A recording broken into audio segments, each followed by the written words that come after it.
নমস্কাৰ মোৰ YouTube channel Viral Asia 1 million views চেনেলটোলৈ আপোনালোকক স্বাগতম জনাইছোঁ। নমস্কাৰ সকলোকে।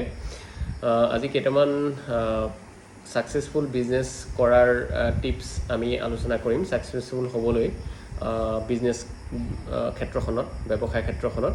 গতিকে বলক আমি ভিডিঅ'টো আৰম্ভ কৰোঁ। আসলে আমাৰ কিছুমান ধাৰণা আছে, ভুল ধাৰণা। সেই ভুল ধাৰণাকেইটা মই আপোনালোকক প্ৰথমতে কৈ ল'ব বিচাৰিছোঁ। যেনেকৈ ধৰি লওক, বিজনেছ কৰাৰ আগত আমি প্ৰথমতে চিন্তা কৰোঁ লছ হোৱাৰ কথা। সেইটো যিটো আমি একেবাৰে মুঠেই কৰিব নালাগে। প্ৰথমতে আমি লাভ হোৱাৰ কথাটোৱে চিন্তা কৰিব লাগে। বিজনেছটো আমি যেতিয়া কৰিবলৈকে বিচাৰিছোঁ, তেতিয়াহ'লে আচলতে লাভ কেনেকৈ হ'ব, তাৰপৰা লাভ কেনেকৈ অৰ্জন কৰিম, এই বিষয়েহে আমি আলোচনা কৰাটো উচিত। ছেকেণ্ডেৰী কথা, বিজনেছটো যেতিয়া ষ্টাৰ্ট কৰিবলৈ হয়, তেতিয়া আমাৰ টকাৰ প্ৰয়োজনৰ কথা আহি পৰে। আৰু টকাৰ ক্ষেত্ৰত আমি ভাবোঁ যে বহুত বেছি টকা প্ৰয়োজন হয় বিজনেছ এটা ষ্টাৰ্ট কৰিবলৈ হ'লে। আচলতে তেনেকুৱা কোনো নহয় কথা। আচলতে বিজনেছ এটা যদি ষ্টাৰ্ট কৰিবলৈ হয়, খুব কম টকাৰো কৰিব পাৰি। যেনেকৈ ধৰি লওক, আপুনি পাৰ্টনাৰশ্বিপত বিজনেছ কৰিব পাৰে। আপুনি বেলেগৰ আণ্ডাৰত কিছুমান বস্তু আদান প্ৰদানৰ ক্ষেত্ৰ কৰি বিজনেছ কৰিব পাৰে। আপুনি মধ্যস্থতাকাৰী অৰ্থাৎ ব্ৰকাৰ হৈও আপুনি বিজনেছ ষ্টাৰ্ট কৰিব পাৰে। থাৰ্ড কথাটো আপোনালোকক মই জনাব বিচাৰিছোঁ যে আপুনি যেতিয়া ষ্টাৰ্ট কৰে বিজনেছ, যিকোনো বিজনেছ, তো সেইটো সময়তে আপোনাৰ ওচৰৰ পাজৰৰ মানুহে বা লগৰ সমনীয়াই আপোনালোকক ইতিমধ্যে ক'বলৈ আৰম্ভ কৰি দিয়ে যে বিজনেছটো ধৰি লওক বহুত ৰিস্কি হয় বিজনেছ কৰাটো, আৰু গতিকে লাইফত চাকৰি বিচাৰ বা এনেকুৱা ধৰণৰ মানে কাম কৰাৰ ক্ষেত্ৰত আপোনাক যথেষ্ট নেগেটিভ কথা ক'বলৈ আৰম্ভ কৰি দিয়ে যে বিজনেছ কৰিলে ধৰি লওক এনেকুৱা হয়, তেনেকুৱা হয়, অসুবিধা হয়, সময় নাথাকে। আচলতে তেনেকুৱা কোনো কথা নহয়। বিজনেছ কৰিলে সময়ো থাকে, টকা পইচাও থাকে, আৰু সকলো ফালে আপোনাৰ এটা চিনাকিও বাঢ়ে, আৰু যথেষ্টখিনি সুবিধা হয়। আৰু থাৰ্ড যদি মই আপোনালোকক ক'ম যে বিজনেছটো এষ্টাব্লিছ কৰাৰ পাছত আচলতে আপুনি যিটো ভাবে যে মই এটা সময়ত ৰিটায়াৰ্ড হ'ম, এটা সময় ৰিটায়াৰ্ড লৈ মই কাম বন্ধ কৰি বিভিন্ন জেগাত ফুৰিবলৈ যাম, সেইটো একচুৱেলি একমাত্ৰ সম্ভৱ যদি বিজনেছ লাইনটোহে সম্ভৱ। কিছু ভ্ৰান্ত ধাৰণা কিছুমান আছে। সেই ভ্ৰান্ত ধাৰণা সেইকেইটাই মই যিকেইটা ক'লোঁ যে সময় নাপায়, পইচা পাতি পালেও মানুহক টাইম দিব নোৱাৰে বুলি কয়, আৰু ফুৰা চকা বন্ধ হয় বুলি কয়, আৰু ৰিস্ক বহুত থাকে, গতিকে বিজনেছ প্ৰায় লছ হয়, এনেকুৱা ধৰণৰ কথা কিছুমান কয়। গতিকে সেইবিলাক ভ্ৰান্ত ধাৰণা, সেইবিলাক ধাৰণা আপোনালোকে নকৰিব যদি আপুনি বিজনেছ এটা ষ্টাৰ্ট কৰিবলৈ লৈছে। এইকেইটা কথা একেবাৰে মোৰ নিজৰ, গতিকে কওঁতে হয়তো অকণমান খেলি মেলি ধৰণৰ হ'ব পাৰে। গতিকে আপোনালোকে নিজে শুধৰাই ল'ব। মই কথা পতাৰ ধৰণেৰে আপোনালোকক ক'বলৈ যত্ন কৰি আছোঁ। আৰু এটা কথা, বিজনেছ কৰাৰ ক্ষেত্ৰত আপুনি যেতিয়া বিজনেছ এটা কৰিম বুলি ভাবে, এটা বিজনেছতে আপুনি সীমাবদ্ধ থাকিব নোৱাৰে। কাৰণ বিজনেছ বস্তুটো এনেকুৱা উতাৰ চৰাও বুলি যে কয়, যিটো উঠা নমা হৈ থাকে। গতিকে উঠা নমাখিনি যাতে হেণ্ডেল হয়, তাৰ বাবে আপুনি বিজনেছ লাহে লাহে বহলোৱা চিন্তা কৰিব। এনেকুৱা নহয় যে পইচা খটুৱালেহে বহল হ'ব। আপুনি যিকোনো ক্ষেত্ৰত হ'ব পাৰে। যেনেকৈ কাৰোবাৰ বস্তু আপুনি কিনি মানে কম দামত তেওঁৰ পৰা ক্ৰয় কৰি বেলেগক বিকিব পাৰে। সেই কম দামত ক্ৰয় কৰোঁতে আপোনাৰ পইচাটো তেতিয়া দিব লগা নহ'বও পাৰে। আপুনি সেই সময়ত তেওঁক ডিল কৰিব লাগে যে আমি যেতিয়ালৈকে মই বস্তুটো নিবিকোঁ, তেতিয়ালৈকে মই আপোনাক পইচা নিদিওঁ। তেনেকৈ ধৰণেও আপুনি ডিল কৰিব পাৰে, অৰ্থাৎ ব্ৰকাৰ হৈ আপুনি কাম কৰিব পাৰে। তেনেকুৱা ক্ষেত্ৰত 3-4 ঠাইত আপুনি কাম কৰি তেনেকৈও টকা অৰ্জন কৰিব পাৰে। অকণমান খালি স্কিল লাগিব, আপোনাৰ কথা কোৱাৰ স্কিলটো লাগিব, আৰু লগতে আপুনি যিটো কয় চেল কৰাৰ যিটো দক্ষতা, সেই চেলছৰ দক্ষতাটো আপোনাক অলপ লাগিব। তাৰপিছত লাহে লাহে যেতিয়া আপুনি দেখিলে যে এই কামটোত ইনকম হ'বলৈ আৰম্ভ কৰিছে, সেই সময়তে আপুনি ইনকমখিনি আচলতে কেৱল নিজে লোৱাৰ কথা চিন্তা নকৰি 2-3জন মানুহৰ মাজত ভগাই দিয়াৰ কথা চিন্তা কৰিব। লগতে আপুনিতো নিজে ৰাখিবই লাগিব। এই 2-3জনৰ কথাটো মই এইকাৰণে কৈছোঁ, কাৰণ আপুনি আপোনাৰ টীম বঢ়াব লাগিব। আপুনি সেই টীমৰ মাজত পইচাটো ভগাবই লাগিব। পইচা ভগালেহে মানুহে কাম কৰিবলৈ আহিব।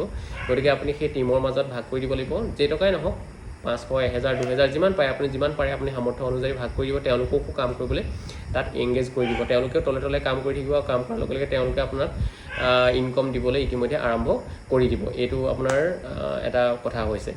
আৰু মই কওঁ যে আচলতে বিজনেছ বস্তুটো এনেকুৱা, আপুনি যিকোনো এটা বিজনেছ যেতিয়া ষ্টাৰ্ট কৰিব, সেই বিজনেছটো আপুনি খুব বেছি এটা সময় ল'ব যে 6 মাহ বা 7 মাহ এটা টাইম নিৰ্ধাৰণ কৰিব। সেই নিৰ্ধাৰণ কৰালৈকে আপুনি দেহে খাটিব। তাৰপিছত ভাবিব যে আপুনি কেনেকৈ হেণ্ড অভাৰ কৰিব পাৰে, মেনেজাৰ এজন কেনেকৈ তাত ৰাখিব পাৰে, য'ত নেকি সেই বিজনেছটো সম্পূৰ্ণ তেওঁ চলাব, আৰু তাৰ যিখিনি মানে পইচা জেনেৰেট হ'ব, লাভালাভ জেনেৰেট হ'ব, লাভালাভৰ অংশ এটা তেওঁ পাব, আপুনি পাব। আৰু লাহে লাহে দেখিব যে তেওঁ সেই কামটোত খুব গুৰুত্ব সহকাৰে কৰিবলৈ ল'ব আৰু লগতে আপোনাৰ লাভালাভখিনি কমেই আহক কিন্তু আপোনাৰ আহি দিব, আপুনি ঠিক সেই সময়তে বেলেগ এটা বিজনেছ ষ্টাৰ্ট কৰিবলৈ সুবিধা পাব বা সময় পাব। গতিকে তেনেকৈ ধৰণে আচলতে বিজনেছবিলাক ষ্টাৰ্ট কৰিব লাগে। আমাৰ অসমীয়া সমাজত এটা ভুল ধাৰণা আছে যে বিজনেছটো আচলতে এখন দোকান আৰম্ভ কৰাৰ পিছতে সেইটোকে বিজনেছ বুলি কোৱা হয় আৰু সেইটোৱেই একেবাৰে শেষ লাইফলৈকে থাকি যায় আৰু তেওঁৱেই তাত চেলছমেনো হয়, তেওঁ তাত পইচা ল'বও লাগে, তেওঁ বস্তু কি নাই আছে এইবিলাকো মেনেজ কৰিব লাগে, এভৰিথিং কৰিব লাগে। গোটেইখিনি কৰাৰ পাছত আচলতে তেওঁ সঁচাকৈ বৰ ভাগি পৰে বিভিন্ন ক্ষেত্ৰত। গতিকে এই ক্ষেত্ৰত সকলোকে বিলাই দিব লাগে, বিভিন্ন ধৰণৰ দায়িত্ব বিলাই দিব লাগে, লাগিলে তাৰ পৰা কম আৰ্নিঙে হওক, কাৰণ কম আৰ্নিং হ'লেও আপুনি সেই কামটোৰ পৰা আঁতৰি বেলেগ এটা কাম আকৌ ষ্টাৰ্ট কৰিব পাৰিব, তাৰ পৰা অলপ আহিব, বেলেগ এটাৰ পৰা তাৰ পৰা অলপ আহিব, এনেকৈ আহি আপুনি এটা সময়ত দেখিব যে যথেষ্ট এটা হিউজ এমাউণ্ট আপোনাৰ একাউণ্টলৈ আহি আছে, আপোনাৰ ওচৰলৈ আহি আছে। গতিকে বিজনেছ ষ্টাৰ্ট কৰিবলৈ হ'লে তেনেকৈ ধৰণে মানসিকভাৱে প্ৰস্তুত হ'ব লাগিব। একেচাতে আচলতে লাভালাভ নহয়। প্ৰথম অৱস্থাত আপোনাৰ এষ্টাব্লিছ কৰোঁতে আপোনাৰ নিজৰে টাইম যাব, নিজৰে পইচা খৰচ হ'ব, ইনভেষ্ট বুলি ধৰি ল'ব। তাৰপিছত নেক্সট আপোনাৰ বেলেগক দিওঁতে আপোনাৰ টীম বনাওঁতে আপোনাৰ খৰচ হ'ব, টীমটো আপুনি বনাবই লাগিব, সেইকণ টাইমো আপুনি ধৈৰ্য ধৰি কাম কৰিব লাগিব। তাৰ পিছতহে আচলতে লাভালাভৰ অংশ চিন্তা কৰিব লাগিব বা লাভালাভ পোৱাটো প্ৰায় খাটাং হৈ যায়।